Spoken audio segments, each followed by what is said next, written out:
शांतनु, एक स्कूल का लड़का, स्कूल से घर लौटा।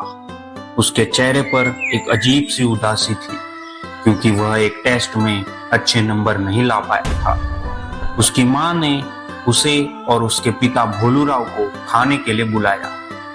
सब साथ में खाना खाने बैठे। खाते खाते भोलूराव ने शांतनु से पूछा, और शांतु, कितने नंबर आए इस बार के टेस्ट में?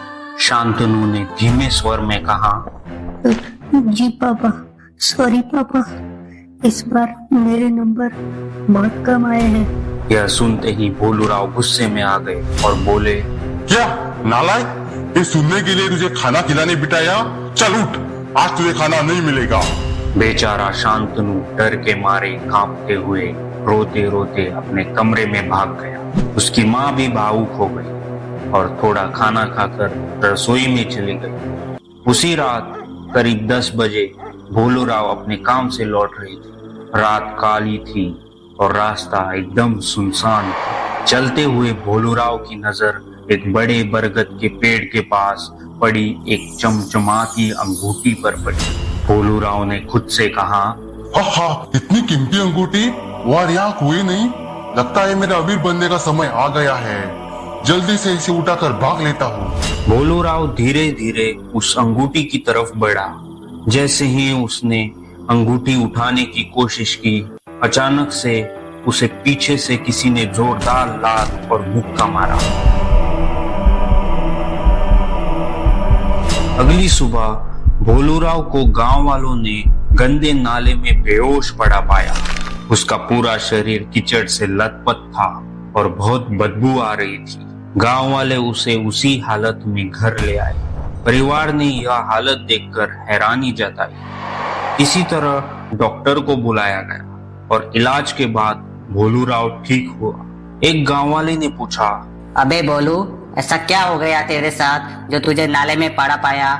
इतनी दारू क्यों पीता है बे? भोलूराव एक शब्द भी नहीं बोल पाया। यह अजीब घटनाएं हर बार तब होती जब भोलूराव अपने बेटे शांतनु के साथ बेरहमी से पेश आता।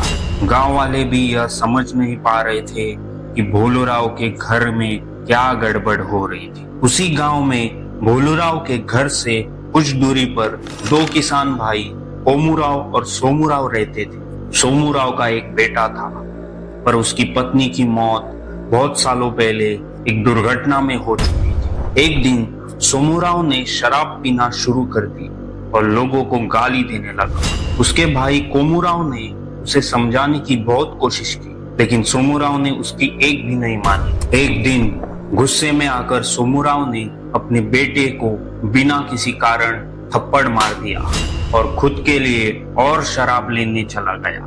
लौटते समय उसे वही चमचमाती अंगूठी बड़े बरगद के पेड़ के पास दिखी। उसने खुद से कहा,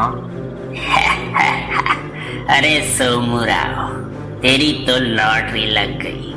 अब पूरी जिंदगी मस्त शराब पीऊंगा। जैसे ही सोमूराव उस अंगूठी को उठाने आगे बढ़ा, उसे भी पीछे से एक जोरदार लात पड़ी।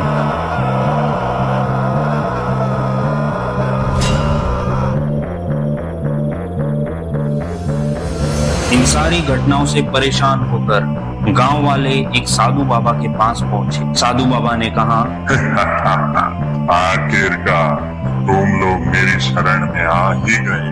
मैंने तो पहले ही कहा था कि उस बरगद के पेड़ वाली चुड़ैल से कोई नहीं बच सकता। एक गांव वाले ने साधु बाबा से पूछा, बाबा, क्या इसे खत्म करने का कोई उपाय है?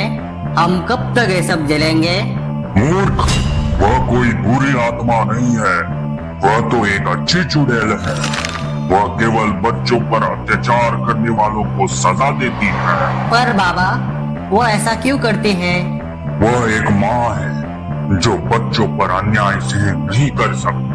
भोलूराव और सोमूराव जैसे पिता जो अपने बच्चों को मारते पीटते हैं, उनके खिलाफ वह खड़ी रहती है। प्रकृति भी इंसान को सुधारने का मौका देती है। अगर तुम चाहते हो कि वह चुड़ैल तुम्हें परेशान ना करे, तो अपने बच्चों से प्यार करो। हिंसा से बच्चों को समझाना माता पिता को शोभा नहीं देता। अगर तुमने मेरी बात समझ ली है तो जाओ और उन माता पिता को समझाओ। गांव वालों ने साधु बाबा की बात मान ली। इसके बाद से जब भी कोई माता पिता अपने बच्चों पर अत्याचार करते, उन्हें चुड़ैल के गुस्से का सामना करना पड़ता। लेकिन जो लोग अपने बच्चों से प्यार करते थे, उन्हें चुड़ैल कभी नहीं सताती थी। कौन थी यह चुड़ैल? क्यों वह बच्चों की रक्षा करती थी? यह रहस्य आज तक अनसुलझा है, लेकिन आज भी वह मासूम बच्चों की हिफाजत करती है।